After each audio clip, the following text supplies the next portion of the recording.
The sound of the train roared when the door opened. I ignored it. It was one step between the cars, so I just took the leap without looking down. When I opened the door to the other cab, the homeless man was passed out on the floor. I'm not a crusader by any means, and I'm not necessarily the type of guy that would just jump in and help people no matter the problem. When I saw a homeless man splayed out on the ground, it wasn't my first instinct to grab him, shake him by the shoulders, and nurse him back to life. My instinct was much the same as most others, apathetic to indifferent. I don't want to just say that he made his own choices, and this was just him playing it out. But I wasn't not saying that either. If I had a bleeding heart for every vagrant on the street, I may as well up and dedicate my life to it. Sir? Sir! I yelled to the man. He twitched slightly and groaned. Just at a glance I made when he passed, I wasn't sure if he was drunk and sleeping it off, or if he was clumsy or what. I didn't want to touch him, but I at the very least needed to know if he was in need of medical attention. I nudged his feet with my foot. He jolted awake. I couldn't take a step back because I was at the end of the car already. If it came to it, I was going to have to chance hopping cars or chance kicking his ass. As the man slowly got up, he looked over to me with a mounting terror building on his face. "Get the fuck away from me," said the vagrant. He scrambled to stand, then fell again. We're okay, I can go," I said gently with two palms out like I was coercing a beast not to attack. "Stay away from me, you freak. I'm not going anywhere with you," he said. I thought to open the door and cross over to the other cab, but I needed to make sure he wasn't going to kick up shit over there. I'd be damned if I was going to bring a fight back to the children. The man in the dirty coat stumbled to stand and ran on unsure legs to the door at the end of the train. I just watched the man and moved no closer. He needed to get away from me, and just hopping cars wasn't good enough for him. I watched in horror as he yanked the emergency brake. The train screamed and squealed like a wounded beast, and the force of the sudden dead stop threw me and the homeless man to the ground. "I'm not going anywhere with you," he yelled. Blood rolled over his dirty face. I couldn't say for sure, but I believe he hit his head when we stopped. I was starting to get the impression that whatever he was seeing wasn't me. Maybe he was just schizophrenic. Quite a lot of them had mental issues. "You need a hospital, man. You're really fucked up," I said as he pulled the emergency door opener. He hobbled to get out into the train tunnel. I moved to follow. "I don't know what you're seeing, but you need to not wander out there when you're like this. Come back, we can talk." The man hopped down and fell out into the dark tunnel. I ran to him and he looked out into the blackness. I could hear the voice of the conductor speaking through an intercom, asking if everything was okay. I ignored it for now as I watched the homeless man wander over to the other side of the tracks. I'd like to tell you that I immediately hopped down and tried to get to the man before he did something stupid, but I didn't. I sat there for a full 20 seconds weighing the pros and cons before I hopped down to follow. Where did my obligation to a stranger end and my need to protect my own life start? Tonight at least, the angel on my shoulder won the battle over my soul. I hopped down carefully. I could see the conductor walking with a flashlight on the outside of the train coming towards the disturbance. I slowly walked over to the homeless man who stumbled wildly along the track. "Hey, come on, man, get back in the train," I yelled. I had to admit to myself that if I wasn't feeling guilty that I thought whatever he was seeing may have been on some level connected to me, I may have just let him keep wandering and prey on it, which was basically just a classy word for doing nothing.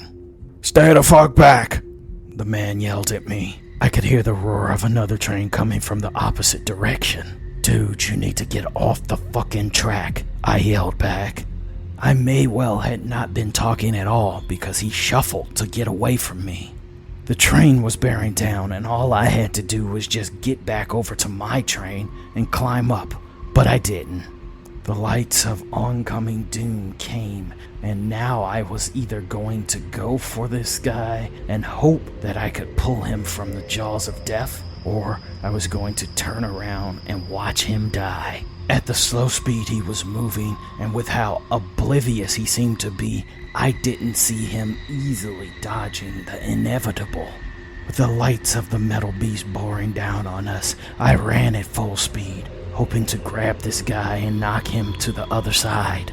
The train was now so close the horn blared, but even if it tried to stop, there was no way it could in time to save me or the homeless man.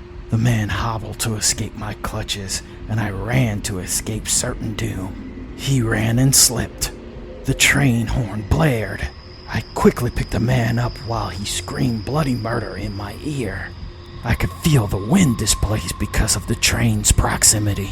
I dove with us both. The train screamed past us. We fell inches from the dreaded third rail, the source of the electrical train's power, and instant death for either of us. We rolled away. When I looked up, I saw the reflection of the man in the hat. It appeared as if he was walking towards me, as if his reflection were in stop motion, projected on the rushing train windows. I stood slowly and braced myself. I wanted to see if this specter could do the thing he promised and come at me. I wanted to see if he were made of anything other than pure illusion. As I turned, the homeless man must have seen the same thing that I did, and he bumbled to his feet. He housed a look on his face as if he had just recognized I was there. He tripped, and I reached out to grab him. Just as my hand was about to grab his, something stopped me. I whirled around with a balled fist, figuring it was the Hat Man, but it was the conductor. He saw me reaching for the homeless man and grabbed me. The vagrant fell onto the third rail of the train we were on. He crackled with deep blue, his body rippled orange, as if fire consumed him from inside. Then he was black and smoldering. This happened all in the span of 10 seconds. So fast, in fact, that the train that was on the move hadn't finished its pass. Me and the train conductor watched the gruesome act in horror. We both saw the image of the man in the hat, along with the recently deceased homeless man in the reflection of the window of the passing train.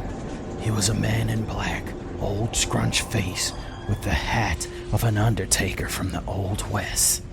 He dragged the vagrant with one hand on what I could assume was ground to a vortex of darkness. The thing stopped and looked at me, then tipped his hat.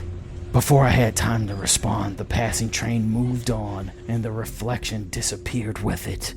As I looked over to the train conductor, he had the same look of confusion on his face as me. The conductor told me that it would be a while before we got moving again. Neither of us made mention of the thing we saw. Each of us were just content to pretend that part didn't happen, at least for the sake of having to explain that to the police. When I climbed back onto the train and made it back to Harley, Rumor was at her right side and Whisper was on the other. They were talking about something. Harley was all but grilling the child. "What happened out there?" Harley asked. "A guy died," I blurted before I thought to filter it for the sake of the children. Harley handed me crude drawings of occult runes made in crayon, several pictures of the Hat Man, and of arcane words of power. I looked at Harley, looking at Whisper. Then she handed me a single piece of white chalk. "What did you do?" I said to Whisper in a calm but firm voice. Whisper didn't look guilty, scared, or remorseful when she said to me, "I won the game." Me and Harley looked to each other in horror. Harley stepped up and said, "Baby, whatever it is you're doing, you have to stop." Whisper looked back at us with eyes filled with fire and conviction unseen in a child at her age, and then said, "If I do, there will be hell."